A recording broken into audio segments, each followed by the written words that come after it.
Oh yeah, I know you guys have been waiting for this one. This has been one of the most requested reviews for me to do in my life. Ever since I did my reaction video to the airing of this episode, I've been asked to do this video practically every hour, which is exactly why I waited over a year to put this out. And I know you guys are probably expecting me to rip this episode to pieces, especially since I'm looking at the extended version, but I'm afraid I can't do that. Because this is one of the greatest Ranger team-ups that has ever been created, even beating out Forever Red. Sure, the Ranger Nation hated virtually everything about this, but I don't think they understand just how brilliant this was. To truly understand the greatness of this episode, I have to go in depth with it, so let's talk about the hour-long finale to Power Rangers Super Megaforce, Legendary Battle. The episode opens with the same intro to the Wrath. Yes, in a brilliant move, Saban decided that in order to make this an hour-long special, they would just put 2 episodes together with some extended scenes. Now, some Power Ranger fans have called this lazy and a cheap way to con high ratings out of viewers, but it seems clear to me that Saban was just limited on Sentai footage. I mean, it's not like they had a good chunk of unused Gokaiger footage that they could cleverly weave into the story to give the fans at least something new to look at, and one of my criticisms of the originally aired version is that it needed to be an hour long, so as long as the extended version has that running time, I'm happy. Anyway, the finale opens with Orion deciding to leave back to Andrasia because the Armada's been defeated. Even though it hasn't, but one thing I've learned as a Power Rangers fan is that it doesn't matter if characters do things that make sense as long as they move the plot along. Orion then says goodbye to the Rangers individually, and while the show doesn't justify any of the things he says to the Rangers, as long as Orion says it happened, it obviously did. Orion then gives a bracelet to Troy, which while at first glance seems completely pointless since they never bring it up again, it's actually an incredibly clever way to set up them going to Mavro's ship later, and is a perfect way to cap off the growing friendship these two have had throughout the show. After Orion leaves, Tetsu intercepts a transmission from Mavro saying the real invasion begins now, which they show to the Rangers, Troy recognizing his voice. Again, some viewers have criticized how Troy never mentioned Mavro to the others, but it's very clearly because Troy can see into the future and didn't want to burden the others with that knowledge. That's why Andrew Gray's performance is the way it is in the show. It's not because he's a bad actor or was given bad direction, it's that Troy knows the outcome of the show, which is why he doesn't emote like someone who couldn't see the future would. Anyway, the Rangers go to wait for the Armada to invade and run into Levira in her own Megazord. Yeah, there's some crap about Levira needing to redeem herself in the eyes of the Emperor, but who cares about that action scene? This begins the excessive action in this special that is also unfairly criticized by fans. The action scenes in this are a very clever commentary on the monotony of action scenes in Power Rangers and how we as a fan base enjoy action over story. I mean, come on, the main reason this show has lasted over 20 years isn't because we've had interesting stories with compelling characters, it's because of the action. That's why the best Ranger series ever created is Operation Overdrive. Anyway, Megazord fight, ground fight with different morph forms. Sure, most of these are Sentai forms, but MMPR Red's here, so it's okay. Levira's defeated, but Mavro shows up with his fleet, leading to another action scene. The Rangers take on the fleet, and despite taking out thousands of ships, the Megazord gets destroyed, so we can have a cliffhanger when the special split into 2 parts. Genius. The legendary Rangers then show up, and I'm really glad that this special brings back Rangers that reflect the tribute episodes we've had throughout this show. I mean, who could forget the Time Force episode, the In Space episode, or my personal favorite, the Lightspeed Rescue episode. Again, this episode has been criticized for having the legendary Rangers not interact with the current team, or even talk, but you guys are missing the point. As long as they stand around and look cool, that makes it nostalgic. Yay! People have also badmouthed how Gosei, quote, abandons the Rangers, never to be heard from again, but he's clearly teaching them to solve problems on their own like the great mentor he is. The Rangers are at first sad about their predicament, but one rousing speech by Troy and they're ready to fight again, even reuniting with Orion. And fight they do, as the next morning they take on a general before Orion and Troy go off to take on the main ship. Now you might be asking yourself why they wouldn't just let the legendary Rangers fight on the ground while the whole team goes to the main ship, but like Gosei, they obviously want this team to solve their own problems, and Troy even knows they're gonna win because their name's in the title. Action, action, action, the general's taken out with the Rangers demorphing for no other reason than it looks cool, which is the most important thing, right? Mavro goes down with the ship, only to survive and take on the Rangers on the ground, but they eventually defeat him, and only now that the main villain's defeated and there's nothing but foot soldiers, the legendary Rangers show up, and Troy mentions that he dreamed this, closing that incredibly well thought out subplot. We then get the scene we've been waiting for over 2 years. Listen to the music,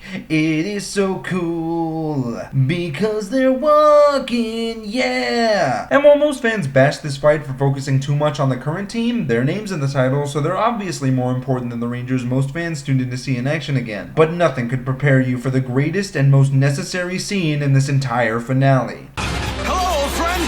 Glad to be back. Yes, Robo Knight has returned to us. And since this is one of my favorite characters, I'm completely fine with the fact that he comes back for no reason. I mean, screw RPM for their themes of loss and death. What kids really need to learn is that the people you care about will always come back from the dead, often with no explanation as to how. After the fight, the team takes a rest before deciding to go home, and Gia kisses Jake, closing yet another well thought out and developed subplot that in no way feels like it's tacked on for the finale. And the episode ends with Troy sticking his saber into the ground and the team walking off. I hope I've shed some light on how utterly fantastic this finale was, and how it was totally worth the 2 years we had to wait to get to this point, proving that if Saban makes it, that means it's gold, unlike when Disney had the show and never once put out a good season. I'm Nick, aka Iron Man 1993, and may the power protect. April Fools! This thing sucks, and you should be ashamed of yourself, Saban. Good night, everybody!